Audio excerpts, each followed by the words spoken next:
Paytm का issue आया है, पेटीएम का इशू आया है तो कई सारे म्यूचुअल फंड्स में इनका क्या होगा, एलोकेशन भी होगा। जैसे बीच में अभी क्वांट के इशू में आया था कि कई सारा किसका हुआ था, अडानी ग्रुप का पैसा था। ऐसे भी जो भी म्यूचुअल फंड है जिसमें एक पर्टिकुलर ग्रुप का अगर मान लिया आपका होल्डिंग ज़्यादा है ना, तो उससे आपको बचना चाहिए, तुरंत का रिटर्न नहीं देखना चाहिए। एक तो नंबर एक बात ये मान लीजिए, क्योंकि क्या होता है कि कभी भी ऐसी सिनेरियोज आ सकती हैं कि आपका हो सकता है कि उस गवर्नमेंट से या आने वाली गवर्नमेंट से उनकी सींग भिड़ जाए। सींग भिड़ जाएगी तो किसका होगा, गवर्नमेंट से टक्कर लेना आसान नहीं होता। सारी की सारी पावर्स किसके पास होती है, गवर्नमेंट के और अधिकारियों के पास होती हैं। तो हमें किसी एक पर डिपेंड नहीं रहना है, हमें किसका होना है, ए पॉलिटिकल आदमी होना है, ए कंपनी आदमी होना है, मतलब किसी की तरफ भी नहीं जाना है। हमने क्या करना है, अपना हित साधना है, अपना ये देखना है। तो आज उसी पर ही ये मुद्दा है आपका, by and dip means and MF की एक क्यूरी आपको कवर करूंगा मैं। उसमें क्या है कि जैसे आपने देखा है कि कई सारे लोग बोल रहे हैं कि यार पेटीएम का शेयर ले लो, शेयर ले लो, अभी ये डिप हो गया, थल्ले आ गया, थल्ले आ गया। थल्ले मतलब पंजाबी वर्ड है, तो ले ले ले ले। यार देखो, इससे आदमी को बचना चाहिए। मैं आपको बता रहा हूँ, वीडियो कॉन का लोगों ने देखिए, वीडियो कॉन में लोग बर्बाद ही हो गए, डीएलएफ में लोग बर्बाद ही हो गए, रिलायंस जो अनिल अंबानी वाला ग्रुप था ना, वो देखो बर्बाद ही हो गया। यस बैंक का देखो, अगर इतना सपोर्ट नहीं मिला होता गवर्नमेंट का और बाकी एसबीआई वगैरह का, तो यस बैंक गया ही गया था आपका। तो कितना एग्जांपल मैं बताऊं, तो इसलिए पर्टिकुलर मैं शेयर के लिए आप लोगों को प्रेडिक्ट नहीं करता हूं। म्यूचुअल फंड में भी देखो, अभी फ्रैंकलिन वाला जो केस हुआ था उसमें भी यही हुआ था। इसीलिए एक एएमसी का कभी भी आपको कोई भी समझदार बंदा सलाह नहीं देगा, क्योंकि हमारा कोई स्वार्थ आपसे नहीं जुड़ा है। हमारा ये है कि हमने जो सीखा है वो आपको बताना, ये हमारा फर्ज बनता है। वो एक टाइप का जो होता है ना, इंसानियत होती है कि यार अगला आदमी तकलीफ में ना जाए। कितनी हार्ड अर्निंग मनी हम लोग बचा करके तब उसके बाद में क्या किए हैं, सेव किए हैं, उसको अर्न करके लगाए हैं, तो 4 पैसा कमाने के लिए लगाए, ना कि उसको गंवाने के लिए, टेंशन के लिए नहीं लगाए हैं। तो सबसे पहली, जैसे एक्सिस का भी फ्रंट रनिंग केस हुआ था, तो उसमें आप लोगों ने देखा है कि वो उस समय क्या होता है, जैसे कोई इशू होगा तो ये क्या होता है, सैलो डिप आती है। बियर, अगर बियर शुरू हो गया तो सारे में आएगी ना, एक में पर्टिकुलर में नहीं आएगी। अगर एक में पर्टिकुलर एएमसी में आ रही है और वहां पर आप सोच रहे हो मैं कर दूं, हो सकता है वो इशू ना रिजॉल्व हो, अब सारे लोग उस एएमसी से रिडीम करना शुरू कर देंगे। तो जो जितना उसका एयूएम लगा हुआ है पर्टिकुलर कंपनियों में यार, उसी पर तो ये भी जो निर्धारित है। अब उसी को ही लोग ले करके भागना शुरू कर देंगे, तो आप बोलोगे मैं वहां पर पोजीशन बता रहा हूं, कल को अगर वो एमसी बैठ गई तो क्या करोगे। सेबी आपका कितना प्रोटेक्ट करेगी। उसके बाद में फिर लड़ते रहो। फ्रैंकलिन ने जैसे 2 साल 3 साल के बाद में फिर लोगों का वो किया, निपटारा किया, ये दे पाऊंगा, ये नहीं दे पाऊंगा, फलान ढमाक, बहुत सारे इशू चले थे। कई लोगों ने अपना भर भर के पैसा लगा दिया था, वो लोग डेप्ट वगैरह वाले अपना रोते रहे थे। तो उम्मीद करता हूं बात आप समझ गए होंगे। बॉटम फिशिंग करने की कोशिश ना करें, सैलो फिशिंग मानता हूं। बॉटम फिशिंग में क्या होगा, आपके खुद फंसने के चांसेस हैं। तो सो भाई, चाहे वो म्यूचुअल फंड हो चाहे ये हो, अगर पर्टिकुलर किसी पर अगर गाज गिर रही है ना, तो मरे हुए को मारने की कोशिश मत करो यार। इससे आपका कोई इतना ज्यादा भला नहीं होने वाला। वो क्या होगा, एक तुक्का लग जाता है कि हाँ लग गया तो ठीक है, चल गया। तुक्के पर मत चलो, यहाँ पर रियलिटी में चलने की कोशिश करो। अगला मैं नीता मैडम की एक क्यूरी लेता हूँ। मैडम ने 2-3 दिन पहले बोला था, लेकिन मैं थोड़ा सा जर्नी वगैरह में था, तो मैंने बोला था कि मैं चल करके वहां पर कवर करूंगा देहरादून में। उनका आईसीआईसीआई ब्लू चिप फंड में जो है रेगुलर में उनके 2-3 हजार की एसआईपियां चल रही हैं तकरीबन, आई थिंक 3 साल से। और ये मैंने 2-3 दिन पहले उनकी क्यूरी पढ़ी थी, तो मैं सोचा क्यों ना इसको फिर कवर कर दिया जाए। तो मैं इसके बारे में ये बोलना चाहूंगा कि आपका जो फंड है ना, इसका एक्सपेंस रेशियो एक तो 1.53 है। तो सबसे पहला आप लोगों को पहले भी बताया हुआ है कि अगर आप लोग बैंक से या ब्रोकर से लोगे तो सबसे पहले वही चीज बताएंगे आपको जो कि उनका हित हो। वो आपको डायरेक्ट फंड कभी नहीं देंगे, क्योंकि उसका एक्सपेंस रेशियो कम होता है। तो इसका 0.70 के आसपास जो है ना आपका डायरेक्ट और इसमें रेगुलर में, एक तो एक्सपेंस रेशियो का फर्क है। दूसरा, एयूएम इसका 47,929 करोड़ का है। एंड ये हमारे डॉगी हैं आगे, चलो हटो, दरवाजा बंद करने दो।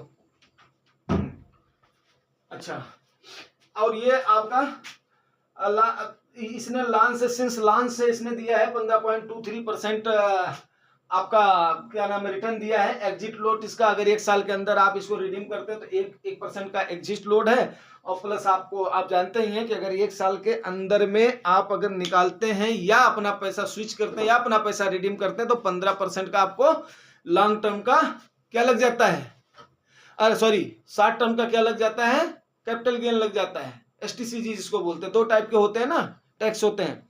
तो 60 टर्म के कैपिटल गेन में आपका कितना होता है 15% हो जाता है। तो इसका एक ट्रिक है, वो मैं मैम आपको बताता हूँ, उसको जो कैसे करना है। हमने ये भी नहीं देना है, एक्सपेंस भी नहीं देना है अपना, हमें ये जो है STCG भी, शॉर्ट टर्म जो है कैपिटल गेन भी बचाना है, और प्लस उसके बाद में हमें अर्निंग भी लेनी है। पहले देख लेते हैं कि फंड कैसा है। उसके बाद में टर्नओवर रेशियो इसका 26% है, ठीक है, और फंड की एज है 15 साल 8 महीने है, ठीक है ना। इसने एक साल में आपको रिटर्न दिया है 34.85 का। एक साल वाला हमने काउंट ही नहीं करना है, क्योंकि 2022 में फ्लैट रहा है, तो उसके बाद में कई सारे फंडों ने दिया है आसपास में, केवल एक ब्लू चिप ने नहीं दिया, निप्पॉन ने इससे ज्यादा ही दिया, 36% के आसपास दिया है। दूसरे साल में 18.8, 3 साल में इसने 19.6 का, 5 साल में 18.25 का, एंड 10 सालों में इसने 15.77 हुई, 15 हाँ करीब जो है 15% के आसपास का इसने रिटर्न दिया है, 15 से 16%, 15.23, ठीक है ना, सिंस लॉन्च से। तो ये है मैम। अभी क्या होता है मैम कि जैसे मान लिया हम रिटर्न कैसे काउंट करते हैं, एनुअल काउंट करते हैं। एनुअल काउंट करते हैं तो अभी इसमें क्या है, जैसे 0.70% जहां तक हमने इसको वहां पर चलते समय देखा था, तो 0.70 के आसपास इसका आ रहा है, वेरिएशन आ रहा है किसमें, रिटर्न में। अब ये क्या करते हैं, एक्सप्रेस रेशियो हमसे पर डे ले लेते हैं, और उसके बाद में रिटर्न क्या होता है 2 साल में, 3 साल में, 10 साल में जाकर के दिखता है एनुअलाइज रिटर्न हम देखते हैं।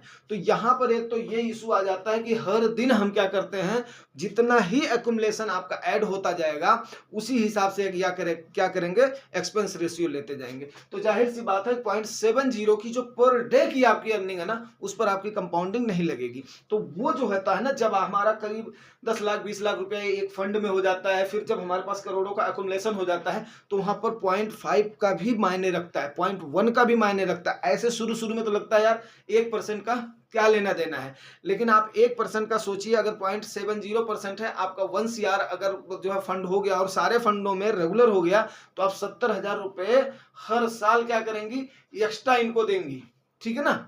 तो इस हिसाब से है, बाकी दैट इज ओके। और इसमें हमने कुछ नहीं करना है, खाली एक छोटा सा चेंजमेंट करना है, जिसकी वजह से हो जाएगा। फंड के बारे में मैं आपको एक बात बताऊं कि ये जो मैंने देखा है, ये अपनी कैटेगरी के एवरेज के हिसाब से, जो कि लार्ज कैप फंड है, ब्लू चिप फंड है। एक्चुअली क्या होता है ना, शुरू शुरू में लोग ब्लू चिप के नाम से उनको जानकारी होती नहीं।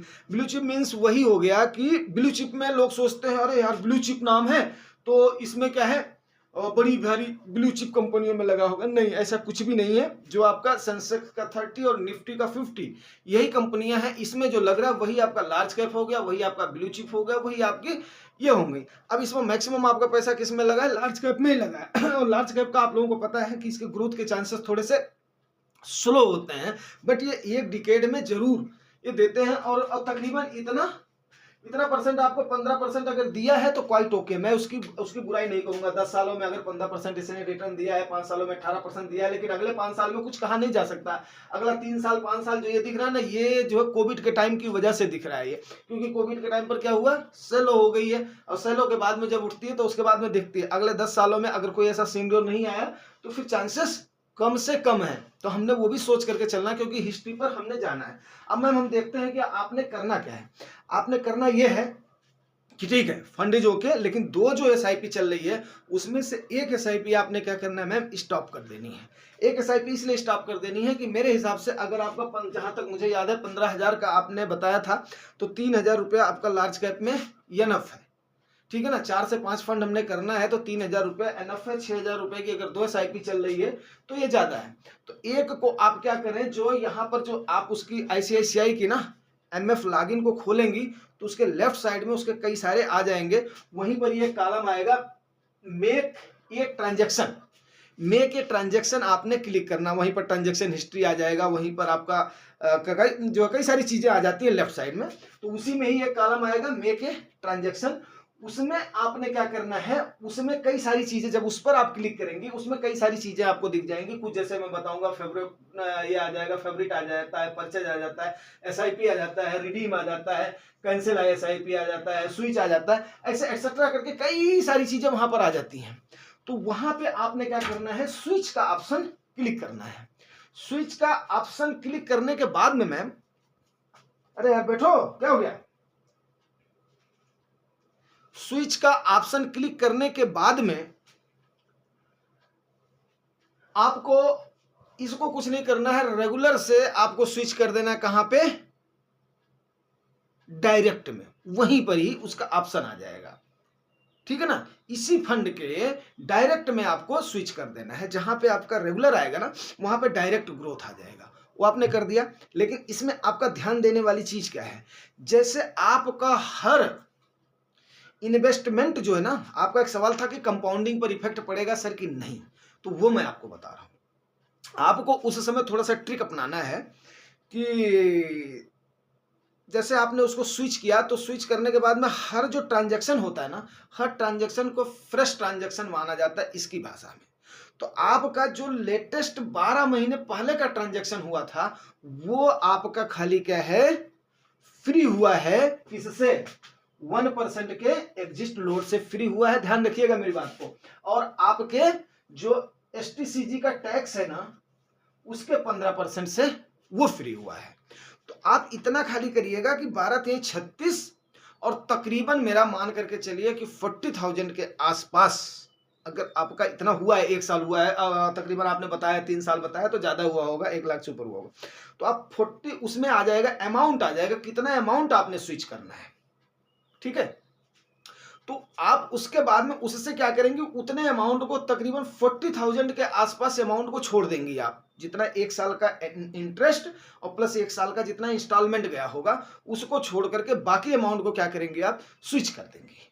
तो वो क्या होगा, आपका रिडीम होकर के उसमें चला जाएगा, और वो जब ये आपका रिडीम होगा जिस समय, उसी समय क्या हो जाएगा, फ्रेश बाई हो जाएगा इसी फंड में, इसी फंड में आपका फ्रेश बाई हो जाएगा। तो आपका क्या होगा, कोई भी कंपाउंडिंग पे इफेक्ट नहीं पड़ेगा मैम, नंबर 1। नंबर 2 मैम, आपने क्या करना है, अगले वाले को आपने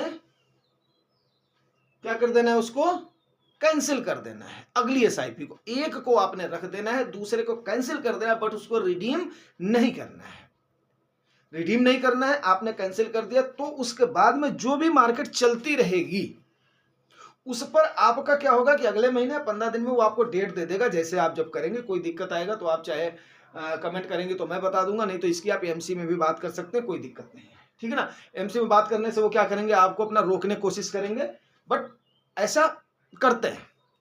आपने उसको स्विच कर दिया डायरेक्ट में, एक आपका चलने दीजिए डायरेक्ट में, कोई दिक्कत नहीं है, वहां पर जाने दीजिए।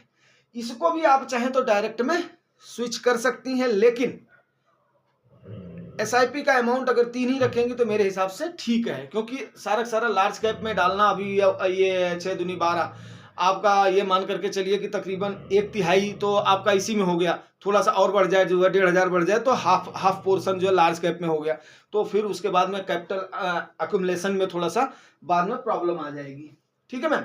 तो इतना आप करने के बाद में जैसे आपने स्विच कर दिया, आप एक फ्रेश एसआईपी डायरेक्ट की उसमें खुल दीजिए, वो आपका स्विच हो गया तो ऑटोमेटिक आपका खुल जाएगा। और ये सेम आपका क्या होगा, डायरेक्ट में यही एसआईपी आपकी जाती रहेगी इतने की। तो आपका ये हो गया 3,000 की, जो आपने इसको खोल दिया है ना, वो आप कोई भी एक मिड कैप लेने की कोशिश करें, क्योंकि थोड़ा सा अभी एज 42 की एज में अगर मिड कैप और स्मॉल कैप में एलोकेशन नहीं लेंगे, सबसे बड़ी बात मैं बताऊं, मिड कैप और स्मॉल कैप का क्या होता है, पिछले इसने 10 सालों का रिटर्न दे दिया है, अभी ये कुछ दिन 2-4 साल क्या करेगा, स्लो चलेगा, 5 साल मान लीजिए स्लो चलेगा, और हमारा तो होराइजन कितना 15 साल का है, और 10 साल ही लगता है किसी भी उसको साइकिल को रिक्यूप होने में, 1 डिकेड लगता है, या तो 1 डिकेड ये बैठेगा और उसके बाद में फिर ये उठना शुरू हो जाएगा, तो 10-12 साल में ये अगेन फिर उठना शुरू हो जाएगा।